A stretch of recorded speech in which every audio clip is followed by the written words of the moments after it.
If we value the pursuit of knowledge, we must be free to follow wherever that search may lead us. The free mind is not a barking dog to be tethered on a 10-foot chain.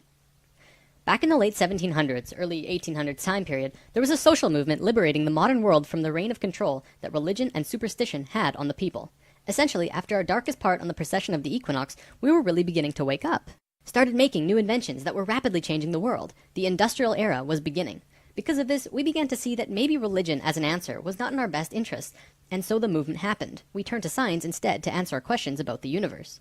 The only problem with this was that we grouped in many things with superstition that we probably shouldn't have. Things like consciousness, intuition, human connection, paranormal phenomenon. All of it went right out of the door with superstition, when in fact we've proven these things today to be real. So after 200 years of just going with the same idea about what's classified as superstition and what's okay to talk about, mainstream science is still going with the assumption that consciousness is just a part of the brain. They don't know how it works, they don't have a single rational explanation for it, but they keep on believing it. Why? Well, when we tossed superstition out of the door, even talking about it became taboo. It's just not done. Literally, the reason that it's tough talking about this stuff in the mainstream scientific community is because that's just the way science has been for 200 years. They won't have any of it, even though there are scientific institutions that prove that theory wrong.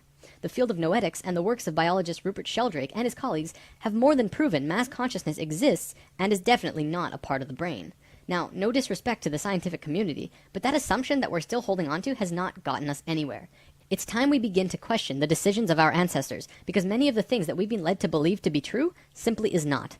I'm not saying blindly accept all of the new stuff that's coming out nowadays, but we should at least put it on the table and be able to discuss it as a global community.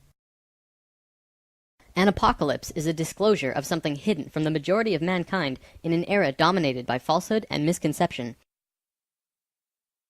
If you haven't seen Lesson 10 already, you should probably watch that one first. This lesson builds on what we covered last time, the phi ratio in particular.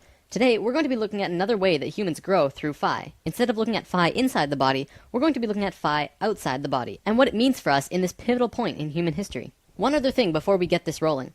I want to give an overview about what sacred geometry really is. Sacred geometry is the geometry of consciousness. It revolves around the idea that all consciousness, including human, is solely based on sacred geometry. Because it is, we can begin to see and understand where we have come from, where we are now, and where we're going. Do you remember the fruit of life? This is the basis of all 13 informational systems that come out of the flower of life, the creation pattern of everything. The first system created the platonic solids, which created structure throughout the universe. The second system was the basis of how vibration, sound, harmonics, music, and matter are all interrelated in all of creation. Today, we will look at the third system. The fruit of life will reveal itself in the process. We'll call this system the circles and squares of human consciousness. It is what the Chinese called circling the square and squaring the circle.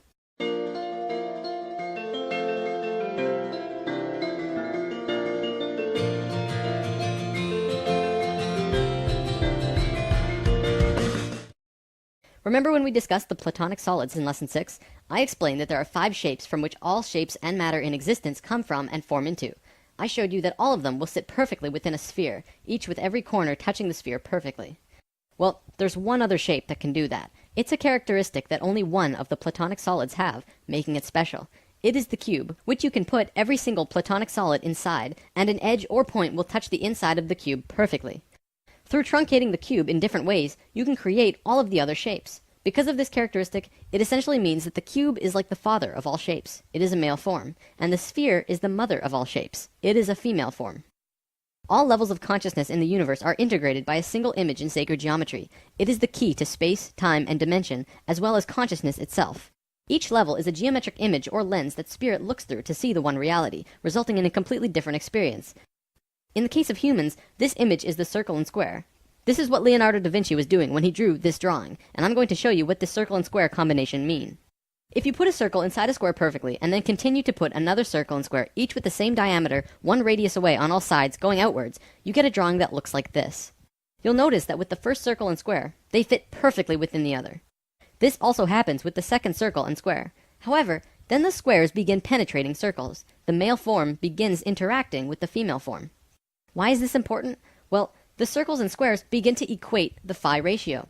See, when the circumference of a circle and the perimeter of the square are equal, this equates the phi ratio. So as you can see on this diagram, on the 4th square and the 5th circle, it begins to create the phi ratio. It's close, but not perfect. It's only a 0.6 difference. I'm measuring in radii, by the way. The inner circle has a radius of 1, so it's 2 radii across. The next is 4, and then 6, 8, 10, and so on. Anyways, so the one we just looked at makes a close phi ratio, and then it moves out of sync, staying out of sync for a bit, and then bam! Again, it moves into yet another phi ratio. This time, the difference is only 0.52, even closer to perfection than before. This will continue on forever. If you were to continue this drawing outwards to infinity, each time it would go into sync, drop out of sync for a few circles and squares, but then eventually hit phi again closer than it did the last time. Right now, there are 3 primary levels of consciousness that we are going to be talking about.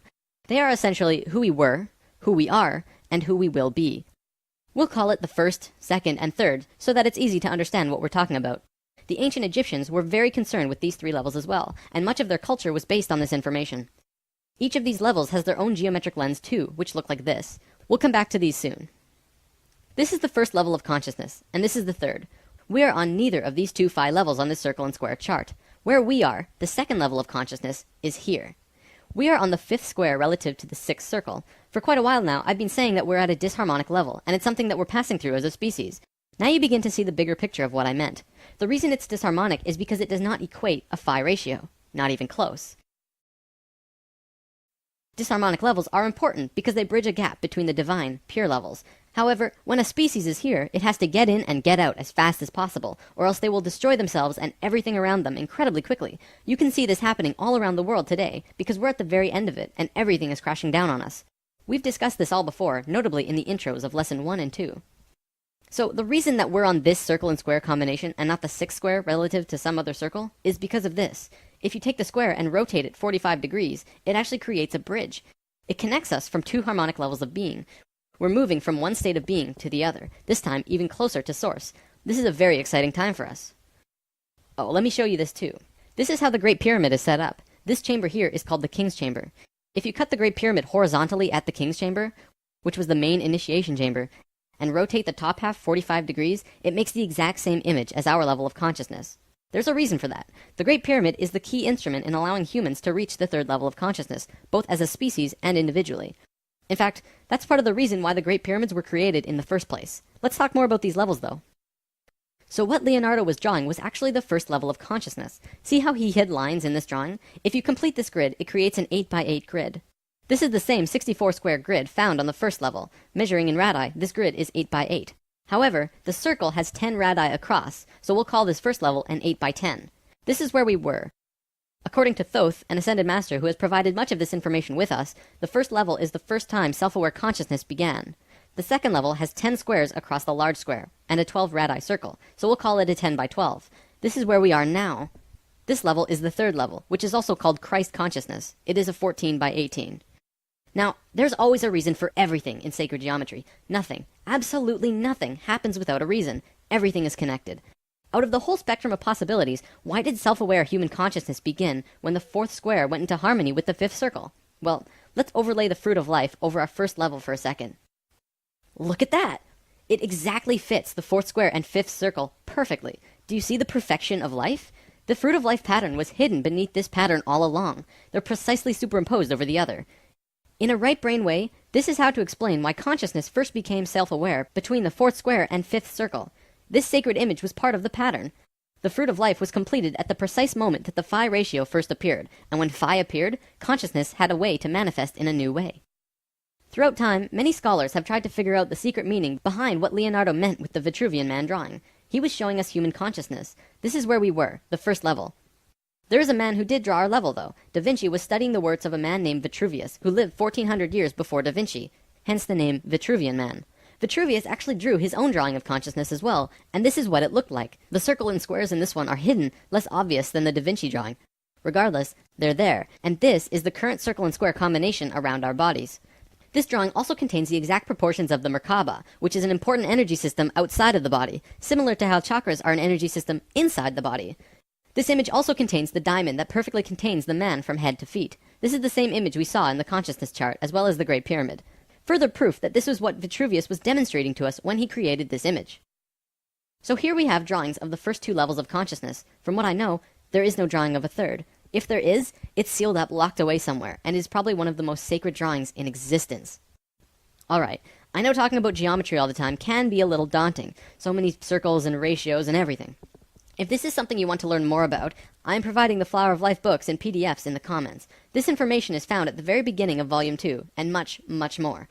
I could probably do 4 or 5 lessons about the geometries of the human body and still not run out of things to talk about. But it's there for you if you want to learn more now. For the last portion of today's lesson, we're going to talk about some recent findings in modern science. As we just saw in the geometry, we are currently in a disharmonic state of being, but we are just about done with it. In doing so, we are moving into a new state of being. We are transferring from the second level of consciousness to the third, also called Christ consciousness.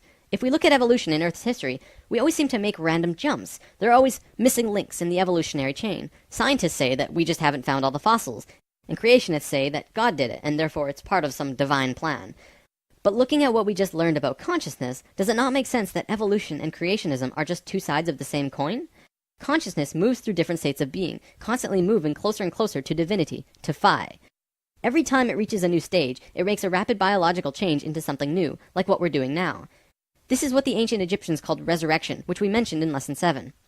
So, if we're really going through an evolution of consciousness, what's happening inside of us? Surely, this would mean that there are also biological changes happening to us at our core level, right? Does modern science see any big changes that they're afraid to tell the general public because they think it will cause a panic? Short answer, yes. Long answer, we are changing. Right now, as you're watching this, your DNA is mutating.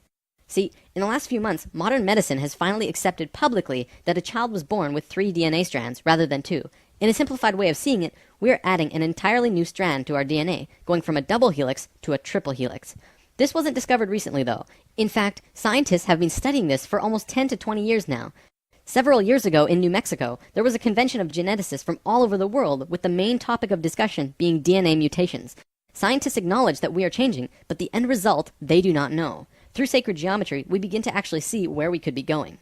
From what our DNA tells us, is that long ago we had 12 strands of DNA activated, and then for some reason, 10 of them turned off, and today we consider these to be junk DNA. This is why we have a double helix and not 12-stranded helix. Essentially, 97% of our DNA is unused. But they're slowly being activated though, so right now we are going from 2 to 3.